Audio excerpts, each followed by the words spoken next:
This past weekend on Saturday, I went to visit my child, my son, at Applewood Centers where he's being held in captivity. And my son was dressed in short sleeve scrubs. He had on a short sleeve shirt, very thin material like scrubs. And he had on these thin little type of I don't know what type of shoes you would call them, but they're thin. It's something that you usually would wear in summertime. Very thin material you can slip your feet into, almost like canvas shoes. And he was complaining because it was snowing outside, and we were inside the building. It was very cold. Even me, I had on a sweater and a jacket. I could feel that there didn't feel like there was any heat in the building. And it was very cold in there. And I was cold, even with my sweater on. I asked my son, "Aren't you cold?" He's like, "Yeah, he's cold."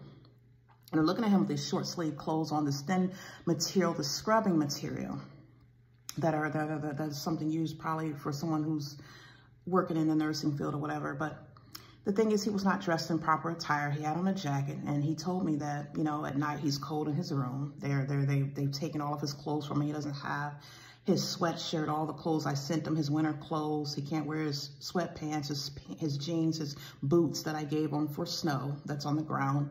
And he's walking back and forth outside with these thin material shoes on. So I confronted the staff that was there. There was this Caucasian woman and this black gentleman who was with her. And I asked him, I says, you know, why is my son dressed like this? Why is he not allowed to have on a sweater or a long sleeve shirt?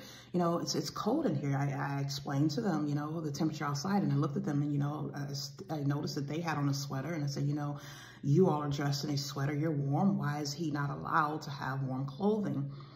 And they stated that that's their policy to take everything out of his room.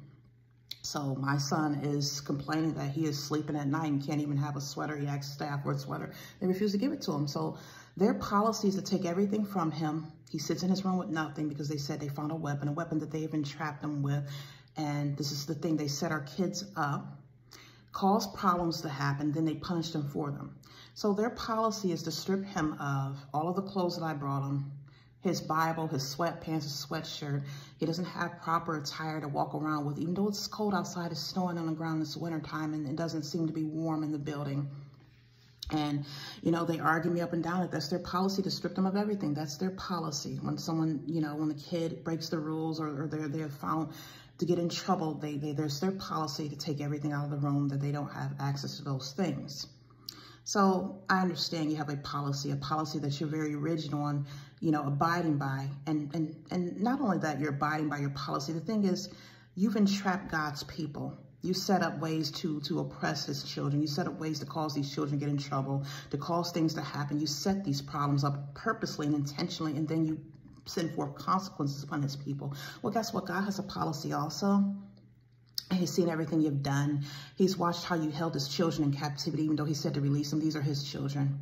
And you had no right to ever remove my son out of the home. You lied about everything that was done. You conspired, and God has saw this because he's shown it to me, how you've entrapped his children for years, set them up for crimes, lied on them, caused them to be locked up for things they haven't done, held them in captivity, refused to release them, kept the people in bondage, used sorcery and witchcraft. God has specific laws against all of these things. And you who have not followed his laws and his commandments, now he's going to be enforcing his policy and judgment upon all of you.